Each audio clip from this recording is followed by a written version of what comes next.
महाराष्ट्र सरकार फिर से एक्शन में आ गई है। महाराष्ट्र सरकार ने 50 साल पुरानी जो उनकी आबकारी पॉलिसी थी वो बदल दी है और उसे बदलते के साथ साथ में उन्होंने 328 नई सरकारी जो शराब की दुकान है उनको लाइसेंस देने की अनुमति दे दी है। अगर वो ऐसा करते हैं महाराष्ट्र सरकार तो उससे सरकार को लगभग 43,000 करोड़ रुपए का रेवेन्यू जैसे प्राप्त होगा।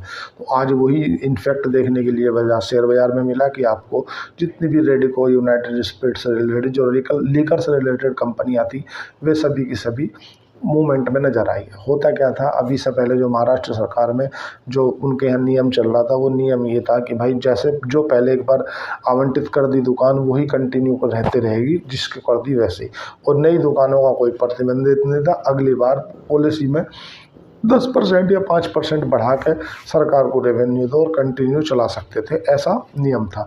लेकिन अब सरकार 328 नई जो वाइन शॉप है उनको लाइसेंस दिया है, उनको लाइसेंस देगी और सरकार इससे 43,000 करोड़ रुपए जैसा अधिक रेवेन्यू प्राप्त करेगी।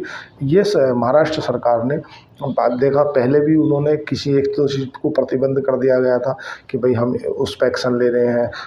अभी जो यूनाइटेड स्पिरिट वगैरह जो आपने देखा था रेडिको खैतानी की जो 1-2 दिन पहले भी न्यूज़ आई थी कि भाई इतनी लीकर से रिलेटेड या इतनी से ड्यूटी बढ़ा दी, ये कर दिया वो कर दिया। तो अब जो इन्फेक्ट देखने के लिए मिला है वो पॉजिटिव है।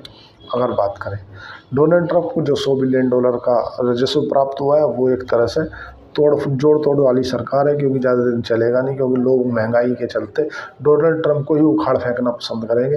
क्योंकि सरकार किसी की भी हो, देश कोई भी हो, जो वुमेन नेचर है वो सेम होता है। अगर कोई सामान मैं 100 रुपये का खरीद रहा हूँ और किसी की सरकार आने के बाद वही सामान मैं 150 का खरीदूँगा तो मैं सरकार से डायरेक्ट क्वेश्चन करूँगा कि आप कर क्या रहे हो।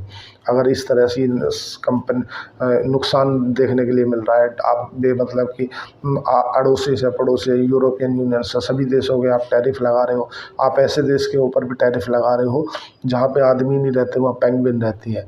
तो ये सब चीज़ें जो है ना वो देश को एक गलत दिशा की ओर ले जा रही हैं। अगर एलोन मस्क की बात करें तो एलोन मस्क ने अपनी XAI पे $2 बिलियन का निवेश करने की घोषणा कर दी है, जो कि ओपन AI को डायरेक्ट टक्कर देगी। ये ओपन AI को सामने से, मतलब जैसे कि अभी ओपन AI का ChatGPT है या क्रोक है, इसी तरह से एक तरह से AI और मशीन लर्निंग की तरफ जाने के लिए जो एलोन मस्क है उसने XAI के नाम से $2 बिलियन का निवेश करने की घोषणा करी है कि भाई मैं इसमें $2 बिलियन का निवेश करूँगा। तो ये काफ़ी अच्छी खबर है। अगर ऑल ओवर बाज़ार की बात की जाए तो बाज़ार में अभी सब कुछ ठीक नहीं चल रहा है, इसलिए जो भी कुछ करें बड़े सोच समझ के करें, अपने वित्तीय सलाहकार से पूछ के ही करें।